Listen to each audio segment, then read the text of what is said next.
Thanks for what you do with your podcast and all the rest. You're doing a great job. Hope everybody keeps tuning in. You get a lot of good info, a lot of insights, understandings of how to get strong, how to stay strong, how to use your strength. You do a great job, dude. You make things better than they are in real life, I think. If you don't follow Massenomics, y'all do it. Social media, website, everything. Massenomics. Yeah. Welcome to Massenomics, the world's strongest podcast. Find us on Facebook, Instagram, and Twitter at Massenomics. Make sure you go visit Massenomics.com. There you'll find the rest of our powerful content. While you're there, check out our store and buy yourself some of that sweet Massenomics gear. Welcome, everyone, to episode 155 of the Massenomics Podcast, the world's strongest podcast. Your favorite two Massenomics hosts are here again, Tommy and Tanner. Tommy, how's it going? Oh, yeah. It's going so good. It feels like it's been a little while. This is, since it's, the podcast has gone through several evolutions and stages in its long, storied history. Illustrious. Very illustrious. And this most recent one, when it's been just me and you now for, what's it been, 6 months? Yeah, that sounds about right. We were at the Honnold. We haven't done a podcast in like 3 weeks. This is the first time in that time period that we've gone that long without doing a podcast. Yeah. And it felt really weird. I feel like I have a lot of things to tell the world. Yeah. A lot's been happening. Yeah. It doesn't seem any different to the listeners because it's just a podcast every week. We were just like banging out content at the Honnold. Yeah. But yeah, it's been weird, like not having this like weekly podcast thing. Yeah. Where it does get kind of tough, believe it or not. As funny and entertaining as Tanner and I are, it does get kind of tough to do a podcast every single week. Especially if we do two, we do one later in the week and then earlier the next week. And that is just because we do it every apart. week doesn't mean that they're 7 days apart. Sometimes they can be like 3 or 4 days apart. It does get tough to do that sometimes, believe it or not. But it's like, dang, I used all my good lift short jokes and LaCroix and Jefferson deadlift stuff last. We peaked last week. But no, this week, man, we got 3 weeks of just backlog to sit on. Yeah. We could go for hours this week. We could just start the over-under right now. We could. And just go 2 hours. We could, just on backlogged over-under topics. We could, but we're not going to do that. One important thing, I did put in an official request on LaCroix's website for a sponsorship. I did see you on your Instagram. I thought it was a joke. I didn't know that was a joke. Okay, I that filled was in for the grams, but you did do an official. I did a real one. That was just for the grams where I said "sponsor us, damn it" or something like that. But I did do it. Trust me, there's not a single podcast in the world that talks about you more for an audience that probably doesn't make any sense to hear about it. Right, and that is kind of what I said.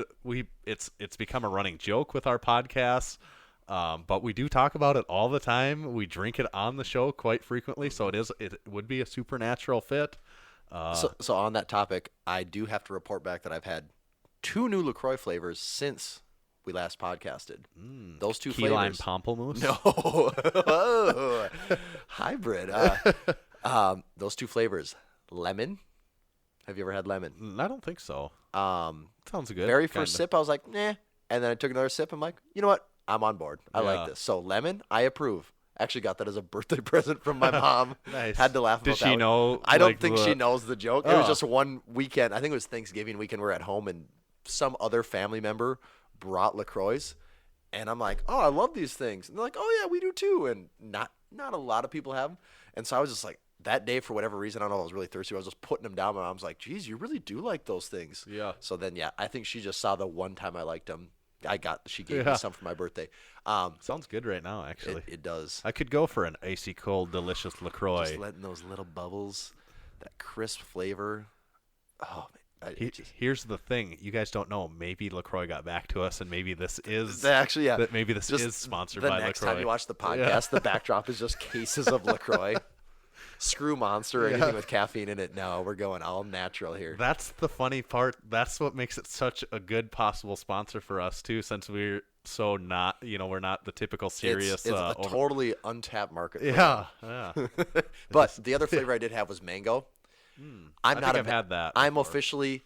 I'm not a mango guy. Yeah. I can say if you like mango, it's probably one of their stronger flavored beverages. But I'm not a mango guy, so. it ain't for me. That puts 2 on the list of flavors I don't like. Key lime. Mango, key lime pie. Can't do them. Did you see on the Massenomics Instagram behind the scenes of how LaCroix is actually made? I did see that.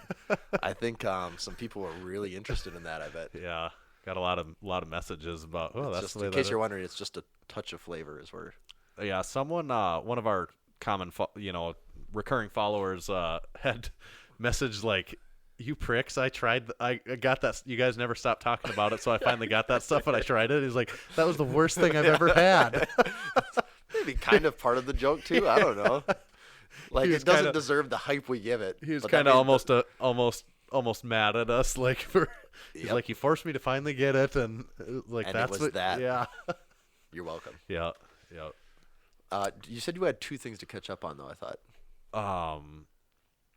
Was it in regards to LaCroix or? No, I think before we started. I thought you said, I did have some programs that I had been. We usually like to cover what we've been watching. Yeah. And first one I'll ask you: have you seen Free Solo?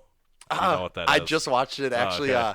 So the other night, I was so tired I literally fell asleep watching it. Not because it's boring, and it is not at all. But I just could not keep my eyes open. Yeah. So then it was 2 nights ago. I sat down and watched it right before he starts climbing, and it's like, whoa. Why are my hands sweating so bad right now? Like, yeah. I'm not like the guy that's like, I can't do heights. I'm not saying I like heights, but yes, I would recommend people watch that. Maybe we should give them a quick breakdown of what it is. Yeah. It's, is it Honnold or Honnold or? I don't remember. Basically, if you've seen much stuff on the internet, this guy, Alex is his name, he's known for doing free climbing. Now, Tanner and I, we live in eastern South Dakota. The most elevated thing around here is a 2-story house. Yeah. Literally 0 geography. Yeah. So we don't know a thing about mountain climbing. We're not the mountain climbing type. Like that's No. not something that we really even have a remote interest in. But this documentary was really, really good. It was. And it follows this guy. He's a world-class climber. But what really sets him apart is that he's known for taking the most challenging mountain climbing adventures, climbs, whatever you do, whatever you call it. He takes these and does it without any safety equipment. Nothing. So, like, he misses, slips once, he falls to his death, and he's done. Yeah, that's it. That's the one slip up. That's the one that blows my mind is shoes break. Your shoe breaks, you're done. Yeah. And that's all it is. Yeah. And he just it doesn't register with him. Like he doesn't. And then like at one point they take him in, like they do an MRI and whatever part of your brain that like registers fears, they're like, yeah, that part like doesn't seem to work. Yeah. And so it just follows this guy, and he literally has like his hands. I'm sure one is genetic to where he just has big hands, but then I'm sure also from his training, it's like he just has these enormous like monkey hands. Yeah, he does. And he's got to be like part monkey, like the way he can just climb on But things. it's absurd, and they do a good job showing this. But the tiniest of features in a rock that they can use as something to grab or something to use as a foothold. That was the other one, and maybe this is just commonly known among mountain climbers, rock climbers. Again, we don't do it, so I don't know. But at one point, when he's getting ready to climb this mountain, he puts on his safety gear, climbs way up, and sits in one spot with a toothbrush and is brushing away sand to try and find a lip that's 1/16 of an inch to hang on to. Yeah. And I'm like, that's not anything to hang on to. But for him, it is. Yeah, it's crazy. I when watching it, I told my wife at the time, this is a real thought I had. I told her if I ever suggest in any way that I want to go do any sort of rock climbing ever in my life, remind me that I don't really want to do that. Because even with safety equipment, I'd be like, no, that's not. First of all, I'd be very bad at it. Like I can, just watching what he does. Well, my arms would be cramped and shoulders would be cramped up in like you have to 10 have like seconds. you have to have a certain level of endurance, Yeah. and then you have to have that body weight strength. Yeah, right. Which almost doesn't really carry over from powerlifting a lot. It's almost like of inverse. It is like you kind of have to relationship. be like your body Yeah. weight. Like the lower it is, the better you're going to be at it. Yeah. And then mobility and flexibility is a whole other thing there. Like you don't even need Yeah. to touch that. But yes, that movie documentary, absolutely insane. Like if you can appreciate just the human body taken to its absolute limit, you will like that. Yeah. It was pretty cool too when he fell off and died. But Spoiler alert! Just it was so graphic the way they showed it over and over again. It was a good show, though. You'll I have think to it's watch and find yeah, out if we were yeah, being honest there or not. yeah. So that's Free Solo. The other one that I watched, have you seen this? Leaving Neverland. No, I want to though. Yeah. What is that on? HBO. It is okay. That's on HBO. That was been the thing is I wasn't even I have Yeah. Hulu right now and I Yeah. didn't see it on there. I think it's on HBO. It's 2-part. I've heard series. a lot of people talking about that one. And have you read much about what people's thoughts on the show or anything like Nope, that? I've been pretty in a bubble around yeah. it. So I'll just tell you my takeaway from my personal opinion, because this is a And this documentary. is coming, so everyone knows this is coming from South Dakota's president of the Michael Jackson fan club. So take this So opinion this is pretty very seriously. critical. So the documentary is from the eyes of the victims. a couple specific of the victims Uh-huh. of Michael Jackson's abuse. So it is in the light painted by them, Right. not of in defense of Michael Jackson. So I would say it is probably biased. Yeah. Definitely not unbiased. But even with me knowing that that's the case, watching it, I definitely believe that Michael Jackson was a big-time perverted sicko, and I'm very convinced that he was doing all the things that these people were saying that he was doing, and to the point where after, it's common knowledge, everyone knows, Michael Jackson was probably doing something weird. It's a big running joke with everyone that he's probably doing something with kids. Thing with the R. Kelly thing. Yeah, right. No one could really pin it on him, so they just made jokes about it. Right, and now, after watching the documentary, I'm oh, I don't know if people should be playing Michael Jackson's music on the radio. That's to the point where I'm and I don't know if that. I'm not saying that that's the case or not, but it's almost I'm not sure if he should be celebrated for anything ever again. See, and after that's that. what's so tough with all this Yeah. stuff. It's this could be debates that go on for episodes and Right. episodes, and I don't know what the answer is there. Is you have all of these, right now it seems to be musicians where you their artwork, their songs, whatever it is, becomes such a part of your growing up, your culture, Yeah. your life experiences, and then it's whether they are or not, we'll just say we're not going to say a specific person, but yep, that person did it and they are a shitty person. Does that mean you shouldn't like their music anymore? How am I Right. supposed to feel Right. about that? I Right. don't know. Just the other day, just playing on Spotify. I'm probably going to mess up the name. I can't even think of it right now. I think it's YNW Melly, and there's a song he called "Murder on My Mind," and I'm you know what? I kind of find this song catchy. I find this song catchy, and he has a couple other songs. He had one with Kanye West, different personalities. I'm you know what? I find these songs catchy. It's kind of this gargly mumble rap type thing, but I found it catchy. And then right the day that I'm catching on, it's finally clicking in my brain, oh yeah, he's been arrested on murder charges. Of course the guy with the song "Murder on My Mind" talking about killing someone is Yeah. arrested for killing 2 people. Yeah. So should I still like that song? I don't know. Right. And then the whole R. Kelly thing too. Should I still like any of his songs? I don't know. Maybe Yeah. I just won't listen to him. I Right. don't have to make up. I don't have Yeah. to make up my mind. Then I Yeah. can just be indifferent. Right.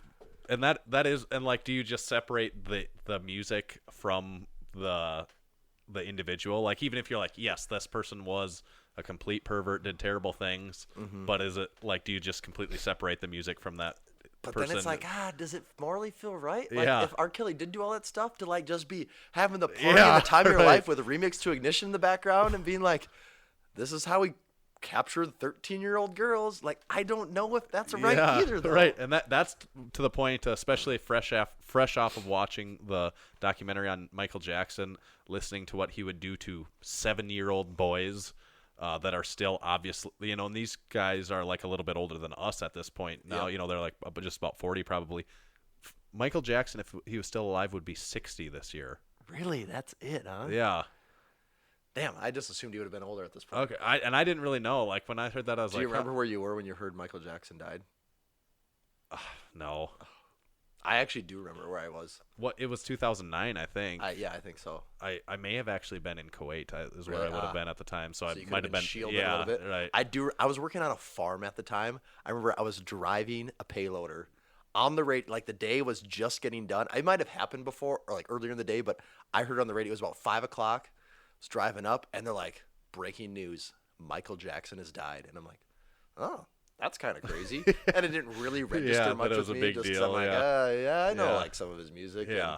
Because We're almost like a little bit too young to like, we weren't like when his music was most popular, we were not listening to music. Like we may have been alive, and, like, but like, I mean, like I think both of us probably had parents that knew his songs, but like Yeah. my parents weren't the world's biggest Michael Jackson. Like, Right. Yeah, I remember hearing like, to me, like where it really started to click was playing Grand Theft Auto Vice City. They had Billie Jean on one of the radio stations, and I'm like, oh, like okay, this song's sort of catchy. And then I just remember like that's kind of sort of turned into more of my introduction to Michael Jackson. Is that all right? Vice City, Grand Theft Auto Vice City says this music's okay to listen to. Yeah. So this is what I need to start listening to.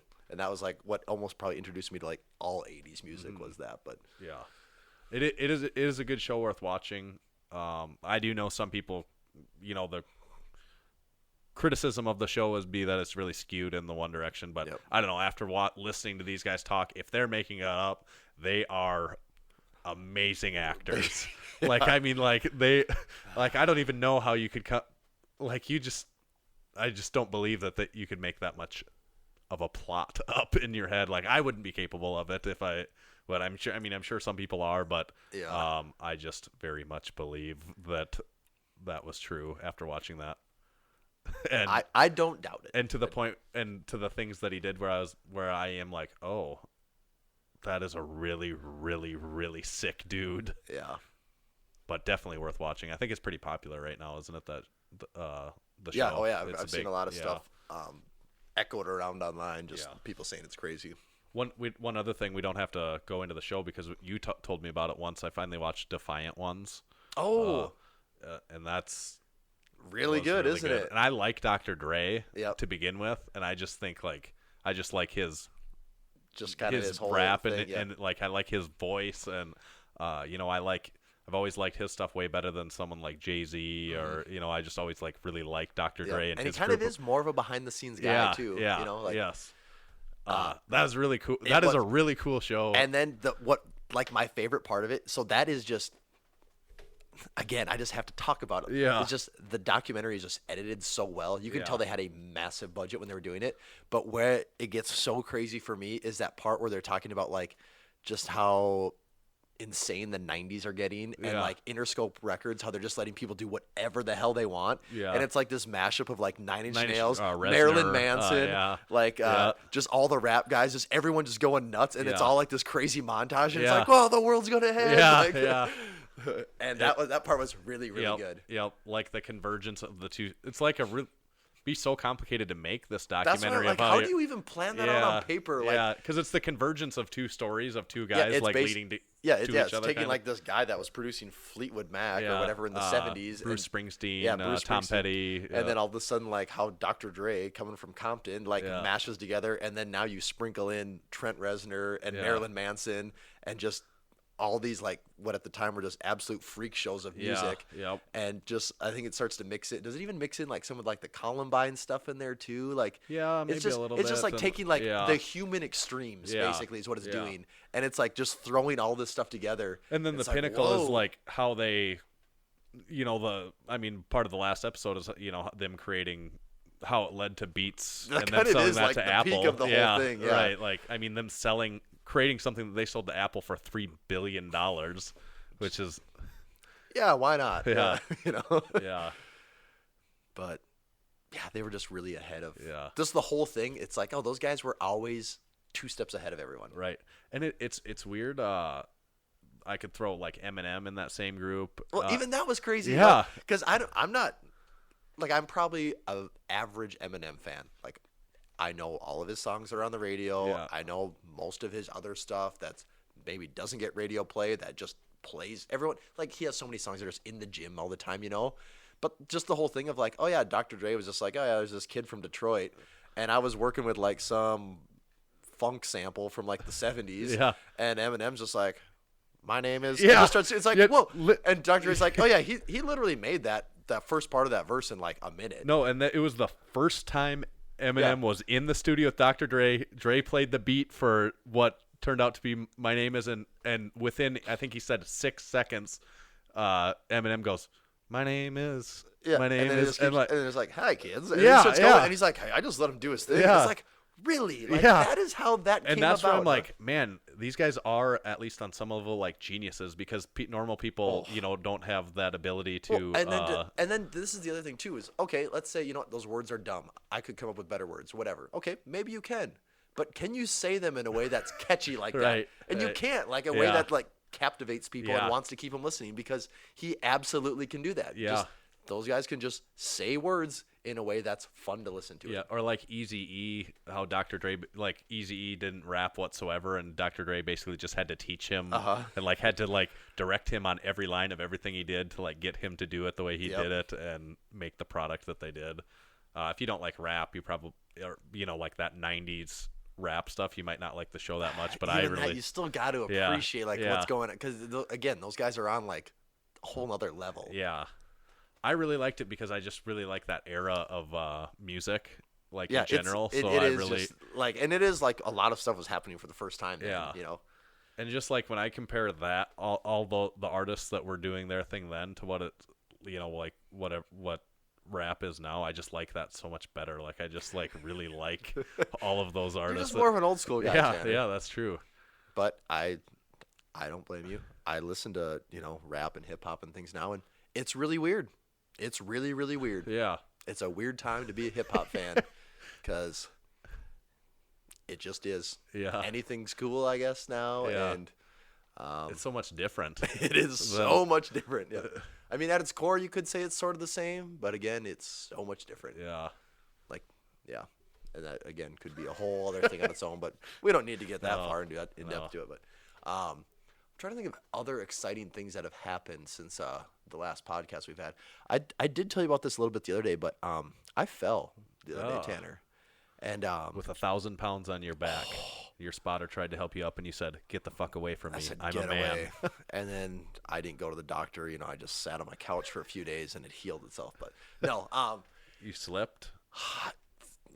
because of the Arctic tundra we live in, I haven't fell on the ice in years. It's been so long since I've fallen down in the wintertime.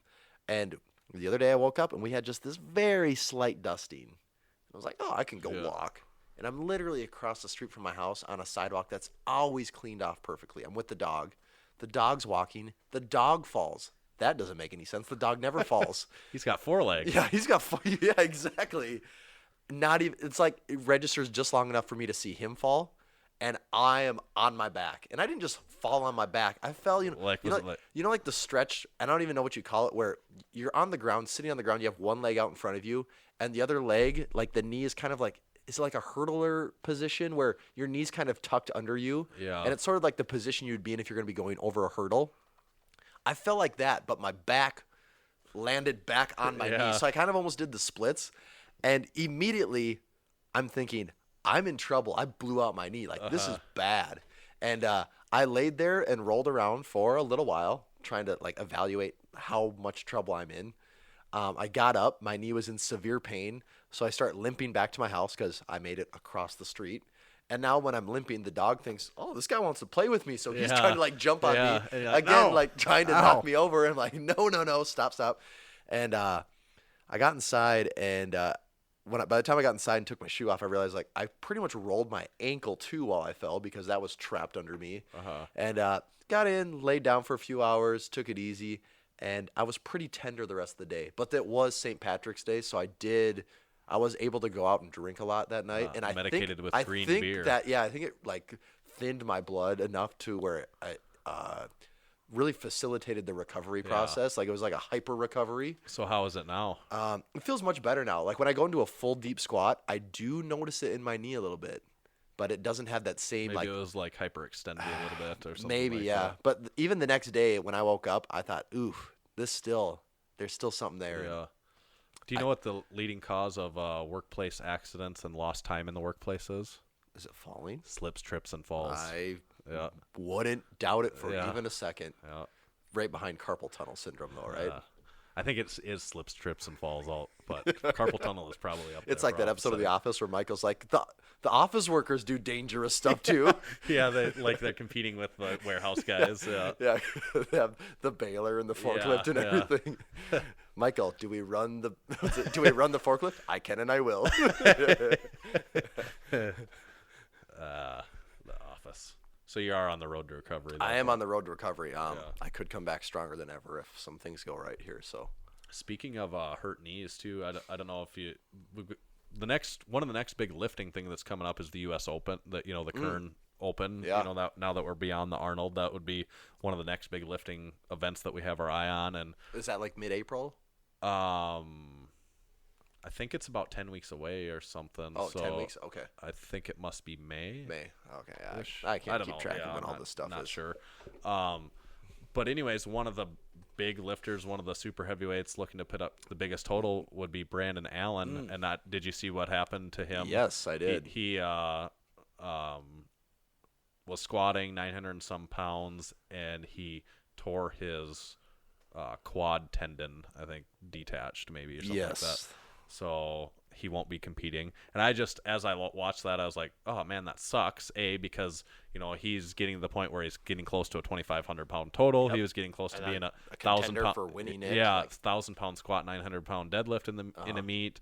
All these things, and I was just reflecting on it that it's just seems so common. Like that's the limiting factor of those guys that are in the the guys that are strong enough to be able to move those kinds of weights. It's just it seems to be so hard for them to stay healthy enough for long enough to do it.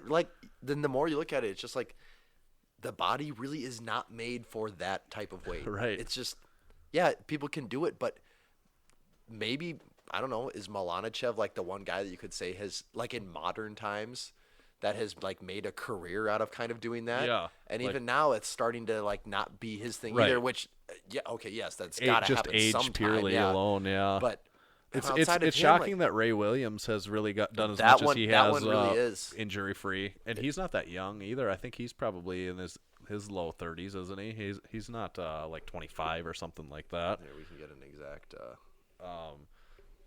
But that's just what I was thinking about is how that those guys get to that level like of all time. Well, according to this, Ray Williams is about 32. Okay, so I don't consider that super young as a power lifter. I mean, he's maybe in his right in his prime area, but probably purely from age would be on the downswing eventually. There's something about being like in that super heavyweight, like 308 area that like longevity is really, really hard to come by. And I don't blame these guys. Like that's just, it is such an extreme amount of stuff that you're doing. Because like Brandon Allen, for a perfect example, I believe he has the potential to get strong enough to break the all-time world record total. But the limiting factor, just like in this case, is this injury. Now, how many months is it going to take till he is able to really lift again? Mm-hmm. Then how many months does it take to get as strong as he was right now again? Yep. And then how many more months to be able to push past that and hope over all that he doesn't get hurt again with something else? Exactly, or that the injury just doesn't allow him to. Assuming the injury even allows him to come back, back to 100% or more. And not even like, it sure doesn't appear that he was doing anything wrong. He wasn't squatting incorrectly. I don't think anyone would say that. At that point, it's just there's something about 900 plus pounds. Yeah. For reps and volume, like that's. Or the deadlift at the Arnold. Everyone getting the elephant bar deadlift 900 to 1,000. Yeah, I mean it's when you get that strong, there's that much stress on the body. It's just, the probability for injury gets so high. But it does, and that's the most frustrating part about the whole thing is. Yeah. And that's we always talk about it whenever we do like a meet preview. It's like, all right, Big Dogs is coming up. This is what we think, depending on who actually makes it. Just be ready. At least one of these 8 guys we're going to lift are going to get hurt before the meet. And during the meet, at least one, probably 2 more will get hurt during the meet. Yeah. And it's just kind of not about at this point. If you get 50% of the guys that finish out the full thing was like really... That was about par for the course there. Yeah. And then it's like, well, what's the end? Like, I don't know. Is this where you say, well, that's where single ply and multiply is the answer here? Like, does that alleviate these issues? That's what probably a single multiply guy would probably be something they would come at with on that that would be a justification for it. But even there, a quad tendon, I don't know if a quad tendon like. Yeah, I suppose you squat differently in multiply. You sit back more. Maybe there's less Yeah, but the weight that's can, and the weight can distribute into the suit a little more, like so it's not so much on that quad tendon. But that's really, you can't really say that either way, though. I mean, you don't know, but I believe that's you could make that argument.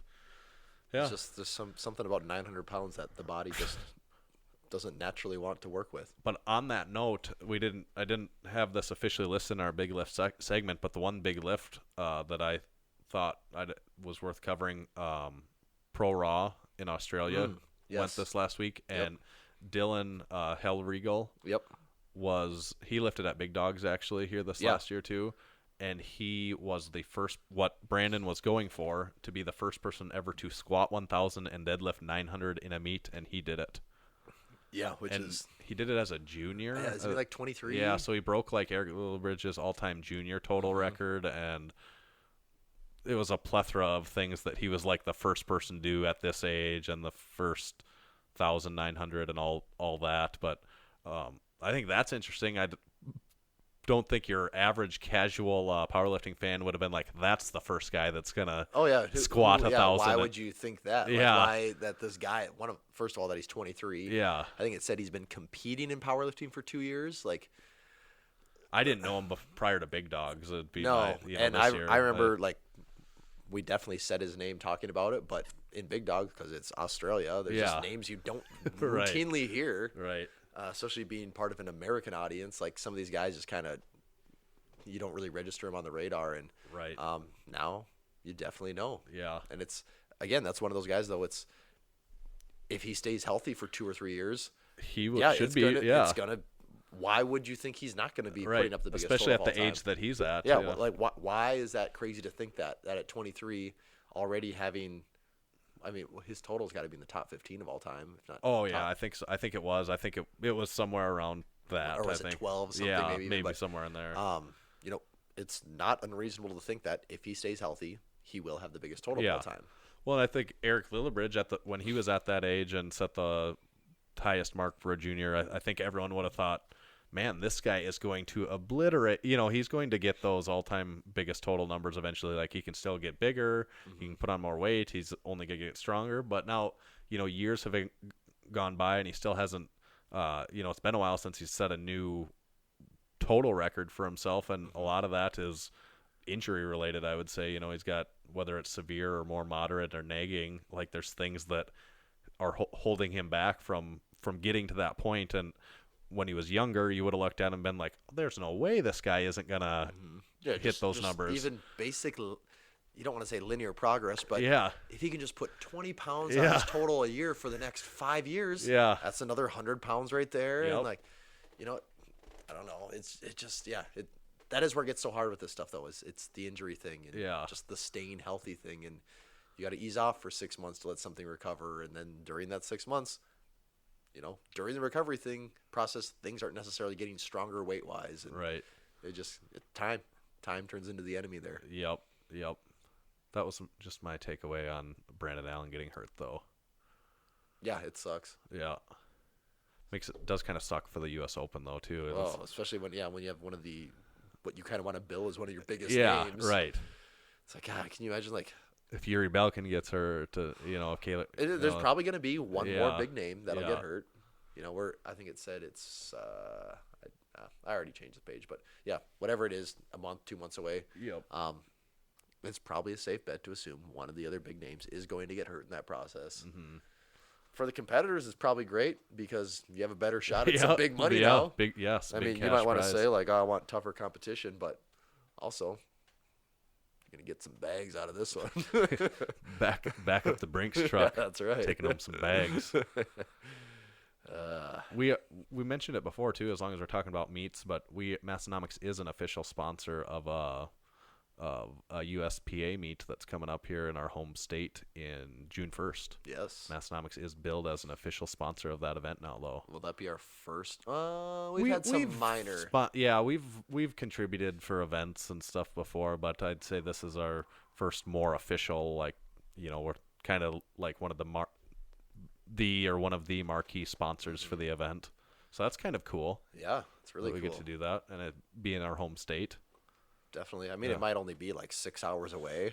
It is 6 hours away, but It might only be a meet that's yeah. like 300 and some miles Yeah. away, but it's still in our home state. yeah, it'll be cool. I am hoping to lift in that if Yeah, things go correctly. I want to compete in that meet as well. just the way my training's going, it's probably a safe assumption that I will not be. But I do think there could be several Massenomics guys that will. Yeah. And it would be a really fun one to go to. Yeah, I think there's a lot of interest in it being a USPA meet means something around here. Yeah, just and, because and it's something different too. Kind of Yep. a little bit of a different rule set, Yep. if you want to have wraps and do that whole thing. Like, yes, and deadlift bar, And deadlift is a bar, big yep. thing. Like that.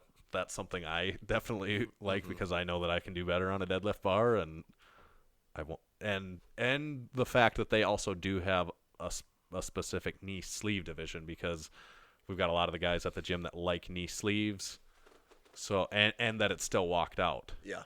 Versus some of the other federations where they're wraps and out of monolift, and the USPA just fits a little bit more in line with a lot of the USAPL stuff that we're all used to. Yep. So that's cool. Yeah. And it Q. should be around a nicer time of the year, so God, I hope so. you don't have to worry about like you potentially doing a meet this past weekend, but just the weather was like, nope. We literally couldn't have got there. We maybe could have. But you literally would have been risking a family. Yes, Like, in order- if something would have happened, people would be like, Yeah. well, why is Tanner such a dumbass bringing his family Ha- 300 miles through, like, roads that are blizzard actually closed? to go do a powerlifting Yeah, meet that he like, God. to Not go only do is he an irresponsible, he is a unimportant terrible father. and also he didn't even do that Yeah, good at the yeah. powerlifting meet. So, yeah, you don't want that on your conscience. But in June, you shouldn't have that issue. That's true. Knock on plastic. Well, what else do we got? Should we just shut it down early this week? We've done enough. We got to ease into We these can't things. do that to these Oh, guys. they've waited so Yeah, long. we do have some of our most favorite segments. Or Do we? do you think we got time I mean, for a we're little at segment? 36 minutes right Oh yeah, now. that's it. We got some good podcast reviews and stuff too, so Okay. it's probably all right to get to a couple of these things here. So we should shut it down, or we shouldn't? we better not. Okay. Oh, I marked this as I'm glad I just saw this. The lift shirt at our local Goodwill. Oh, Do yeah. you- have I maybe I briefed you on the story a little you bit did give before. me a little bit of an idea of what was going on here, on top of getting sent a message of what the hell. Yeah, someone locally sent me a message, a DM. It was a picture of a lift shirt at our Goodwill for sale in the clothing rack for $2, and I was like, "What the f is going on here? Why is that at Goodwill?" I never really got to the bottom of where it came from. I would like to know, because I would have some strong words for that person that gave it away to Goodwill. Yep. But so the next day I was like, I'm gonna go get that shirt. Like $2 is less than what we pay. You said Yeah, I was like, that'd be the cheapest lift shirt we've ever. I recognize the deal when I see one. We've bought thousands of lift shirts before, but never bought one for $2. Yeah. Like that's I'd love to get $2 lift shirts. yeah, and I think they said it was a 2X. So my son and I went in there and we turned the place upside down. You said, couldn't all right, find it." people, listen up. Yeah, could not find it. So Find the lift shirt and no one gets hurt. my wife was like, "Why are we going to get this?" And I'm like, "I just want to rest. I just want to bring it back home." Like it. It's like Toy Story. Yeah, Someone yeah, gave it is away- kind of like that. Someone gave away Woody. And you Yeah, gotta go rescue like I don't him. want it to go to a bad home and be abused and Yep. not treated correctly and never get to be lifted in again. But someone saw It was gone. It was Someone saw something that looked interesting Yeah, to them. less and- than a day later, it was which I already guess gone. means something that in a Yeah. Goodwill store. I'm we know it was curious there if the person realized that it wasn't a Miller And that Lite is shirt. that is someone could also get home and be like, "What the hell? Yeah, This lift. shirt is not what I wanted," and it could just go in like Yeah. a burn barrel, Yeah, or yeah. or it could go back to Goodwill. You never know. But the interesting thing there is it is a 2X Yeah. locally, which I think it's safe to assume that if it was someone that lifted that got rid of it, we would probably know who that is. I think so. So the best guess to what actually happened is that someone bought one while we did the strongman. Yeah, Either that we couldn't either track. the 2018 Yeah. or the 2017 strongman. Someone bought a. What I want to picture is some guy was like, "Man, these dudes are pretty cool. They're out there. I need to go Yeah. support them." 2X lift shirt? Yeah, I'll do that. All Yeah. right. Here's $25. I'll take a 2X lift shirt. And then his wife was like, "What did you buy what did you buy today?" Yeah. She's like, "How much did you spend on that?" He's like, $25. You spent $25 on this T-shirt? Come on. You're never gonna wear that. Yeah, and then she was just like on him about it, and then he's like, okay. And then one day she went through, saw it in his clothing pile, and was like, "Nope, this is going. I'm never letting you wear this." Yep. She threw it out, and then it made it to Goodwill. I believe that. I like to picture now that it did find a really good home, though. Yeah. I like to think of it that way, that it. Someone got a really good deal, too. If anyone does know anything about the whereabouts of that 2X lift shirt, we would pay good money to hear the story on that, or even just submit like your favorite story of what you think could have happened. Some fan fiction. Yeah, just like tell me what you think could have happened or is happening to that lift shirt right now. I'd like to know. I was a little disappointed when it was gone already, and I was like, how can that be? Yeah. How could it be gone right now? Kind of hurts a little bit. Yeah. Okay. What do you think about best Instagram/YouTube comment of the week? Well, okay, already, to me, normally this segment is like, okay, yep, there was probably a couple answers there, but in the amount of time we've covered, Been some this could have doozies. been an entire episode is the best comment of the week. Right. I just had to pick one, and this isn't super current because I picked this one out a while ago, and I knew it was a good one. This was on our post of Iceland's best strongman of all time, and it was who Actual people from it was Iceland. John Paul. Then you had to swipe across them. It was John Paul, then Magnus Vermagnuson, then Half Thor, and then the last one was Larry Wheels. Yep. And that was the joke. A lot of people didn't know that was the joke. No, they really didn't. I mean, our followers knew that was the joke, but People that are somehow randomly coming across this post. yeah. And anyways, there was I could pick out about 20 comments in there that Yes. would apply to this, but there was this one guy that his comment was, this was a comment after some comments back and forth, and he goes, "I don't think it's correct when sarcasm is used in a humorous manner. Yeah. That seems to be how you operate." And I saw that and I'm like, what the hell is comedy? Yeah. Like you could almost make the stretch that comedy is you're always laughing at something's expense in some Yes. way. Like Yes. it might be an inanimate object, but you're laughing at something's And expense. he says, "I don't think it's correct when you use sarcasm in that way and then also as a humorous manner." now, He doesn't think that's correct. yeah, like 'cause Like, now it's what? so does someone literally, like, if that is your worldview, does like you literally think like the world has to like conform to what your definition of funny is? Right. And like already that makes no goddamn sense. That's not possible. And the second sentence, "That seems to be how you operate." The reason for that is because he made a stupid comment to begin with. I don't remember what it was. And I think my yes. favorite way to It's to just be dumb back. I don't want to get in I an mean, argument. we're going into the finer points of saying Larry Wheels was one of Iceland's best strongmen. So already the point is kind of moot for the right, like, right, and like it's fun. Like then I like to do a stupid comment in return, in which turn a lot of our followers like it, and we'll feed off of it, and it just like I get such a big kick out of that. Like the other comments that come in to police you're it up. kind of being a double agent here. Like, And he goes, "That seems to be how you operate," and I want to be like, yes. That's like, look at any of our stuff. That's how this whole fucking thing operates. yeah. Like that is what we're doing. You are correct. It's also how a lot of pages on Instagram work. Like, Yes. It's like, yes, we're trying to be funny. Like we kind of think some of it's funny. Some people kind of think it's funny. yeah. I mean, it's at the point where a decent number of people do find humor in it. Yes. It's like, I just thought that was ridiculous. Yeah. Like being called out For someone not liking your brand of humor. Right. When it's not really like particularly offensive even. It's just, it's just ridiculous. Yeah. Like, and that does not fly. yeah. We only tell jokes rooted 100% in factuality from now on. I guess. But actually, you did just make me think of something.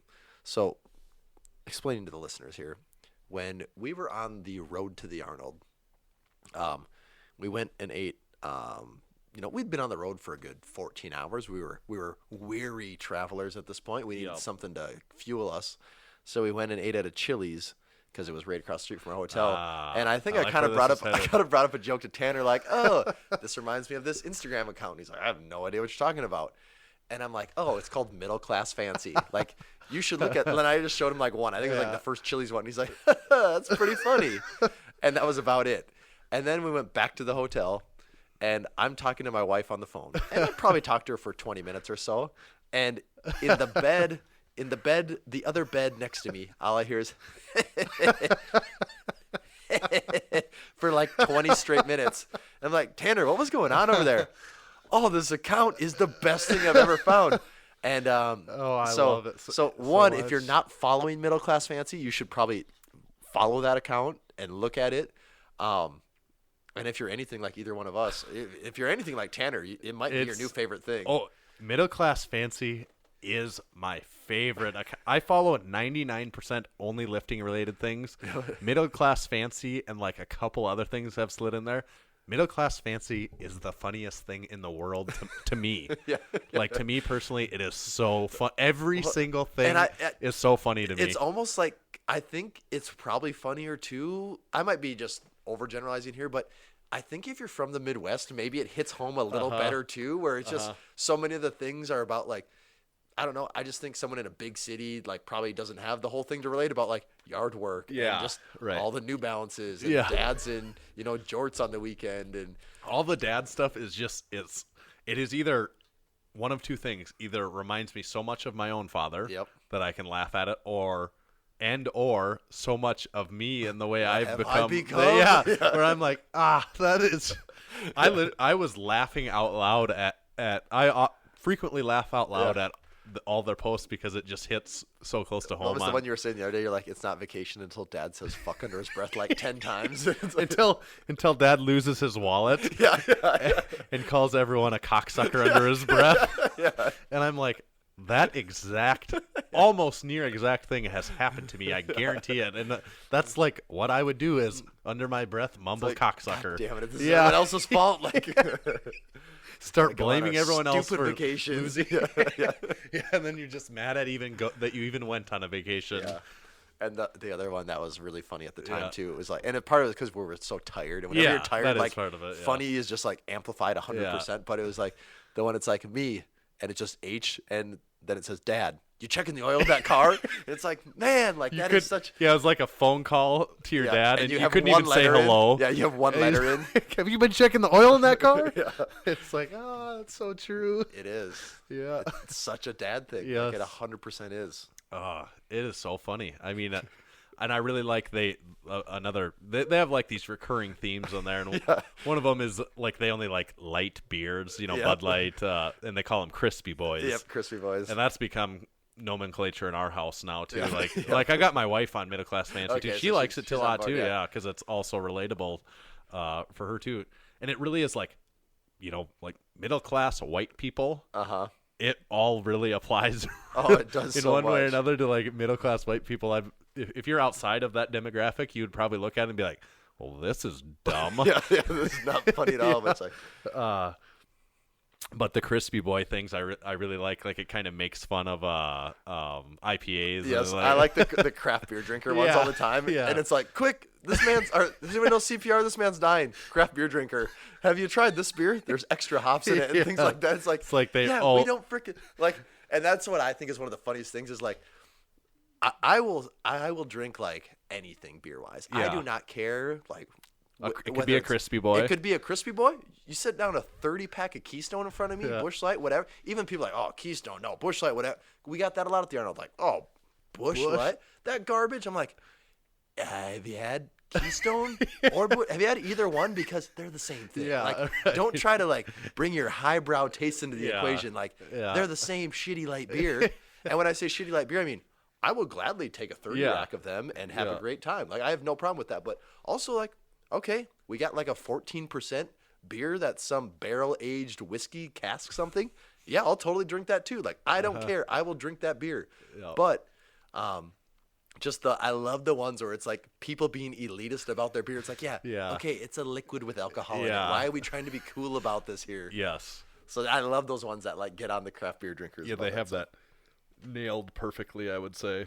Or I think they had the one today. It was like it showed a cartoon of like a picture or like a row of like 20 urinals, and there's one guy in the end, and it just shows a cartoon of the one coming all the way over, stands right next to him, and goes, "Do you like craft beer?" Yes. Okay. How about some podcast reviews? Oh yeah, let's do it. We got some good ones here. Since we built up a little time, this is we got a few good ones here. Title of this one: You Get It or You Don't. 5 out of 5 stars, and this is from Waffle Iron Jim. Not sure of his name, but he's a frequent commenter on Instagram too. Okay. He follows us pretty closely. Yep. He says the Massenomics podcast is something you love, or you probably don't lift. It's the podcast equivalent of Will Ferrell and John C. Reilly. They were trying to sell you merchandise throughout the show. Everyone knows the money is in the merchandising, and I hope Elon Musk teams up for Massenomics, the flamethrower for Massenomics, because I'm sure the kids will love it. Until that day comes, keep investing in this free podcast and the overpriced lift shorts. Hope this review helps. That did help. That helps a lot. That helped me a lot. Whew. I feel better. I feel relieved right now. Yeah. I'm not sure from what, but yeah, that's good. Yeah. And it did help. I know for sure it helped our numbers go up by 1 in the review section on Apple Podcasts. I mean, can you really put a number on that? No. I mean, outside of like 117 or whatever it's at. No, not really. Yeah, outside of that, it's priceless. Okay. 5 out of 5 stars. Title: Could Be Worse. Can't argue with him Oh. on that already. This is from Real straight shooter here. Marshall Buckler. 5 out of 5 stars. Let's be honest. You can't set your expectations too high for a podcast based in South Dakota. Despite living in the middle of nowhere, the Massenomics podcast delivers entertaining and relevant content about various strength sports. Beware, however, that they will try to sell you merchandise that they simply slap one of their logos on, and at quite the markup too. Whether it's shirts, hats, or their ludicrously extravagant shorts, you'd be better off sticking with the plain ones. He really nailed it with the last line He there did. too. Sticking with the plain. That's a good closer on that one. Yeah. Nah, I'm good with the plain ones. Okay, here we go. 5 out of 5 stars from $, slash a lot of symbols here. The title. Anonymous, huh? Yeah, the title. The Jefferson Deadlift of Podcasts. Oh, wow. Yeah. Very rare. Yeah. Very topical, current, up Yeah. to date on his Yeah, this Massenomics. guy's on it. Yeah. This podcast has an excellent balance of Larry Wheels updates, lift shorts promotions, and intriguing segments. My personal favorite, of course, being Underrated, Overrated, even though I'm still a little shaky on the rules. 5 Again, stars. that is why we have to Yeah. go over them every, Yeah. you know, we think we got them down, but it would be a disservice to skip those. So, Luckily, if you're listening to this episode, we're going to get to those rules real quick. if you are that person that has a superhuman brain that just remembers rules every week, just bear with the rest of us. Yes. Okay, last one here. 5 out of 5 stars from Harrison Jones, PhD. Harrison Jones, PhD. Sounds pretty smart. Yeah. Very distinguished. I'm obviously not very smart. It took me a while to get to the bottom of that. Title is Strength Expression. Remember how Seinfeld was described as the show about nothing? Well, Massenomics is kind of like the strength podcast about nothing. If you're looking for hard-hitting, data-driven content about the science of strength development and expression, you may want to look elsewhere. But if you're looking to listen in while some buddies chat about lifting while having a good time and cracking some jokes, check it out. Getting better all the time like fine wine. Great merchandise, too. Very good Awesome. review. Thank you for that. I really like the Seinfeld reference. I in do that one, too. too. Man, I don't know if anyone's actually pinned it as good as that guy has right there. It is. We are kind of the It strength took podcast 100 about nothing. It took 100 and some reviews, but I think that guy did it. Like, Yeah. All of a sudden, I got the concept for the show. It's Yeah. kind of about nothing. It's a strength podcast about nothing. Just like that, I had like a Zen moment. Yeah. I can just relax. It worked for Seinfeld. Yeah. And they made like 100 episodes. Yeah. So I guess we've run our course, I guess. Yeah, let's pack it in. All right. Speaking of underrated, overrated, should we do that? Let's do it. It's been a while. It's been a really, really long time in the world of underrated, overrated. And since it's been a while, and considering, the confusion that last podcast reviewer had, I think it would only be appropriate to start off with the rules. Yeah, he correct? only proved our point that Yeah. the rules are not easy to wrap No. our head around. Okay, so the rules of underrated, overrated. They're lightning round questions. Some are pop culture, but we also mix in some lifting related topics. Probably the most important caveat to that, it's like I said, the questions are lightning round. It's the answers that aren't necessarily lightning round. Tommy has his choice of responding either as quickly or with as much length as he would like. It's really up to you.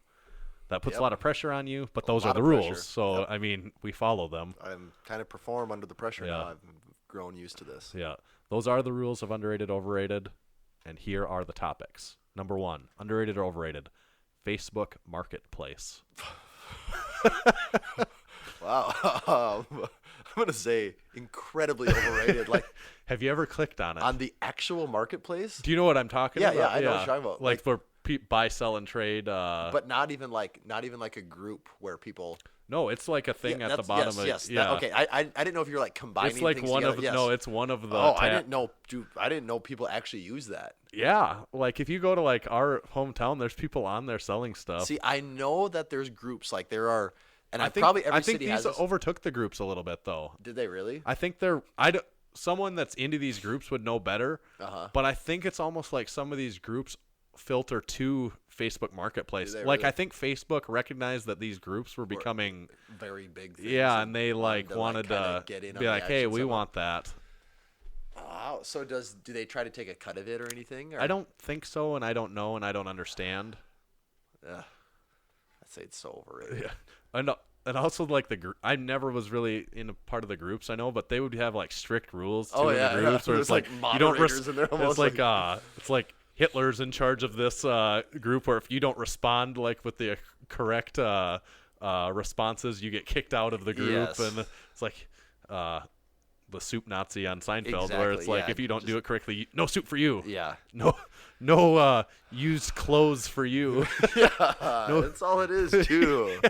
No shitty old clothes for you. So overrated. Yeah, it's over. This Facebook in general is overrated. Maybe we talked about this last time, but I think even if we did, it's worth bringing up. Next topic: underrated or overrated? The Bang Energy dudes at the Arnold. It's so overrated. Yeah. Well, I think we did mention this that, I don't drink Bang. I don't have a problem with it. Like I think it tasted fine, and if you need caffeine, I mean they definitely deliver caffeine in a can. And last year we're like, wow, Bang really had a presence at the Arnold. Yeah. Like, okay, that company's on the up and up. And then this year they added in the Bang dudes, and I'm like, those guys are so obnoxious. Like, wow, just leave it at let it just be the girls. Yeah. I'm not saying you can't have guys, but make the guys like not so obnoxious. Like, Yeah. so yeah, Overrated. Bang guys are very overrated. Underrated or overrated? The Instagram/Facebook crash of 2019. Ooh, wow. Really, it's probably overrated. Yeah. It's very overrated, but it is. This is more what's shocking to me is Facebook is worth how many billions? When you say Facebook is Instagram, Yeah. it's worth how many billions? They have, I don't know. Do they have 10,000 like programmers, data engineers, like engineers in general, like server architect people, like, and you have something like this happen? Like that doesn't even seem possible for what you essentially is a company with unlimited resources to like go down. Right. That's what's so mind blowing about it. Like, I mean, it should be like if Google stopped working. Oh yeah, and that would, or if Amazon. it really doesn't seem that different. And you really want to think, like, it probably gets more into like the paranoia territory, but you really want to think that there was something more at stake there, and they're not saying it. That's what I mean. I haven't really read anything about it. Well, we but haven't talked about Facebook, they are really straight shooters, so they would tell you the truth. But that's like my first thing. It's like, what were they changing that they need to mask it with this thing, and then some enormous algorithm change or something like that. Or they just completely overhauled something to the point where it like literally had to be shut down for this massive overhaul to take place. Like, don't you think that was like the case? It would be so crazy for that not to be it, and for them to just be like, oh, sorry, the server went down for a little bit. Yeah. Like, no, I don't think that's how this works with you. I meant to check. I was curious to check like what the Facebook stock, it's publicly traded. I was curious what the stock price did that day and the next day.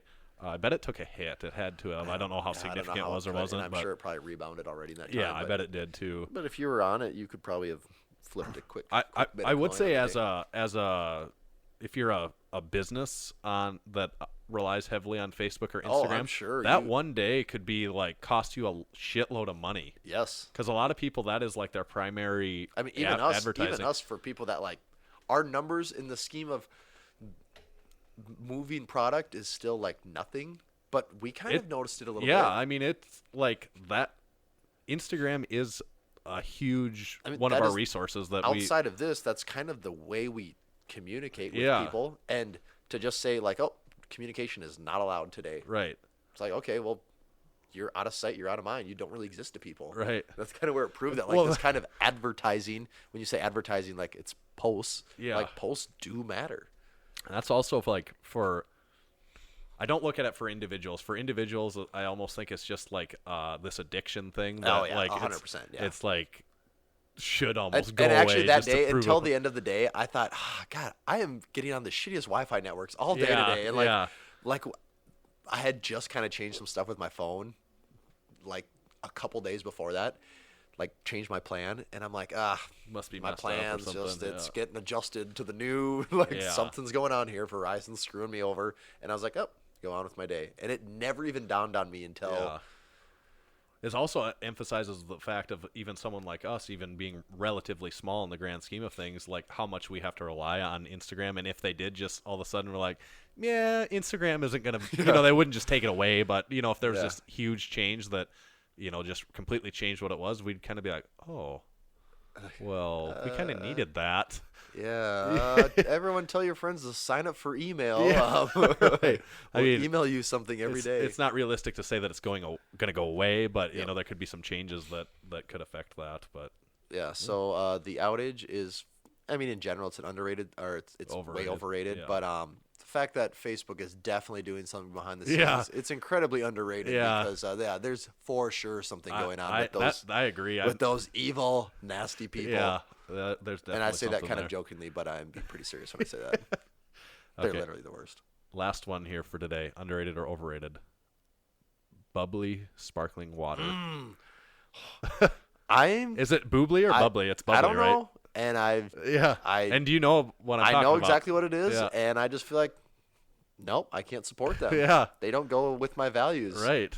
Of being a Massenomics person. Exactly. That is the competitor. So that's our stance then, on our hard stance on that is that we're bubbly. LaCroix It might be 25 to 50 cents cheaper.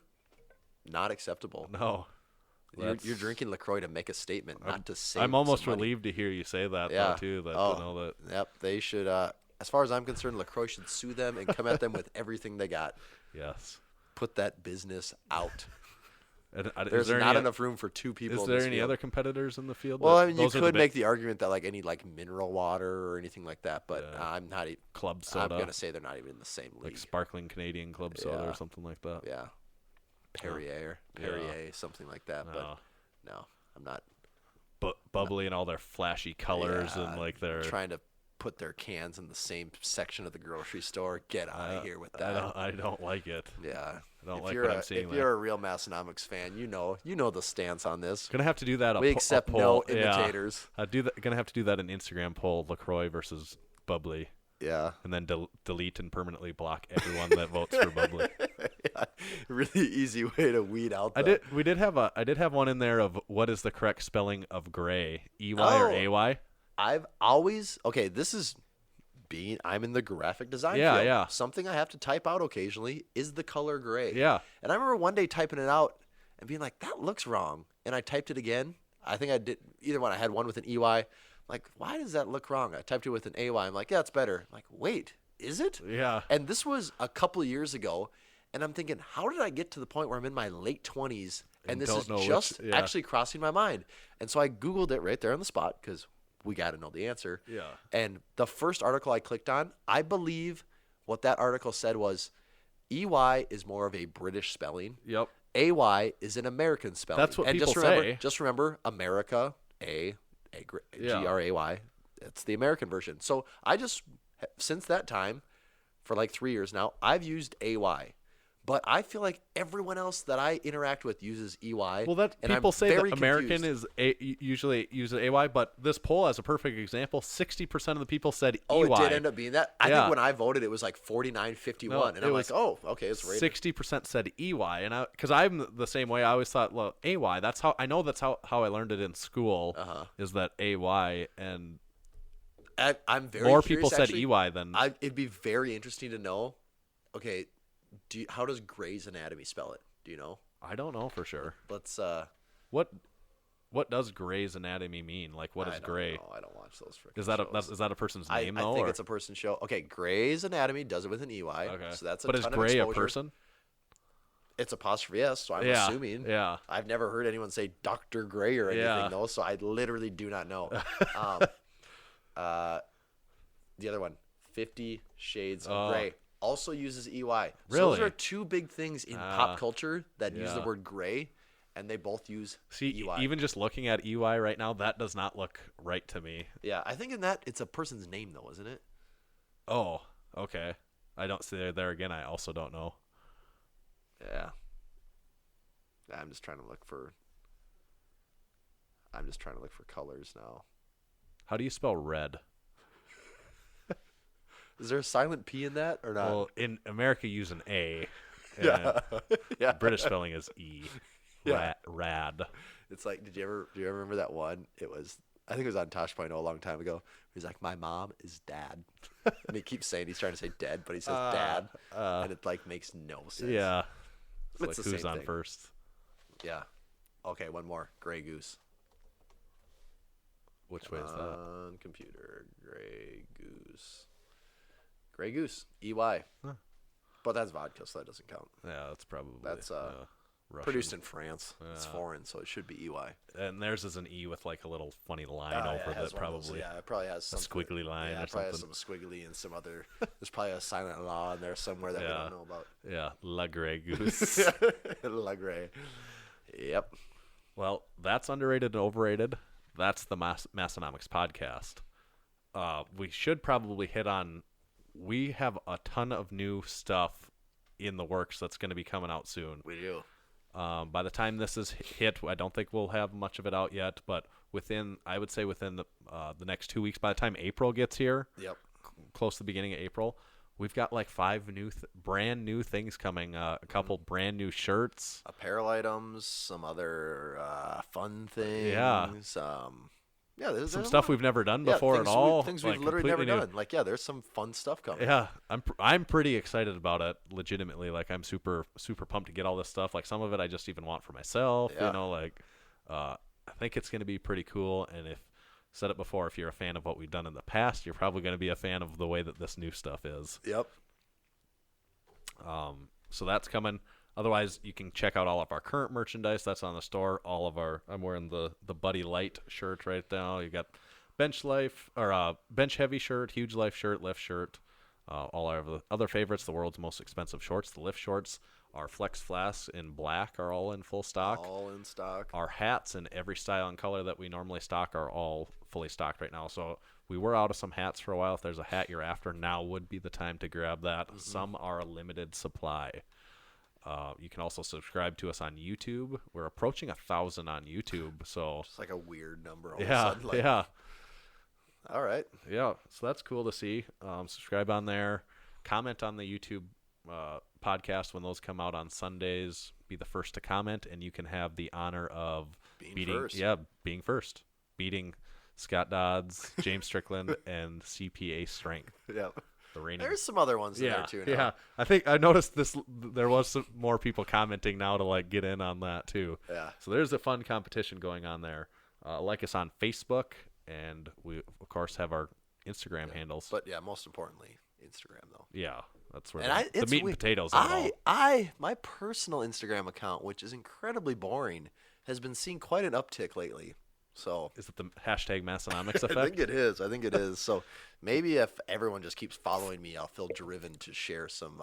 My personal one is not seeing much of an uptick because I keep it. I was gonna say because it's top secret. I will say that I do have a top secret one out there. If you can find it, you can follow me. If not, too bad. Yep. But you have not been promoting yours for 150 weeks now. Right. That's true. I mean, I've been promoting mine in the lowest quality way. At Tomahawk_D. So that's Tommy's. You can also check out the official Massenomics Instagram account. That's at Massenomics. Stay tuned. Next episode is a big one. It's a doozy. 156, if my math serves correct, which in these cases, many times in the past, it has not. Well, but okay. So how many leap years happened in the last 3 years, though? Oh, that's true. There's one every 4 years. But wasn't there like an eclipse thing, and doesn't that change things? Yes, the lunar eclipse Yeah. and Haley's Comet, that only comes around once every 80 or so Yep. years. So, So I that think we had throws around. 2 or 3 leap years Yeah. recently. According to our fuzzy math, it should be our 3-year anniversary of the podcast. Which is pretty wild. Yeah. We got big things planned, of course. We always tease you with the big things Yep. that are planned, and this is no And exception just to like that always, rule. we are not going to disappoint. No. Stay tuned for that next time. We'll see you then. Later. See ya. You just heard the Massenomics podcast. With your ears, you're welcome. Check us out on Facebook, find us on Instagram at Massenomics, and make sure you visit Massenomics.com and buy some of that sweet Massenomics gear. From your friends at Massenomics Studio, home of the world's strongest podcast, stay strong.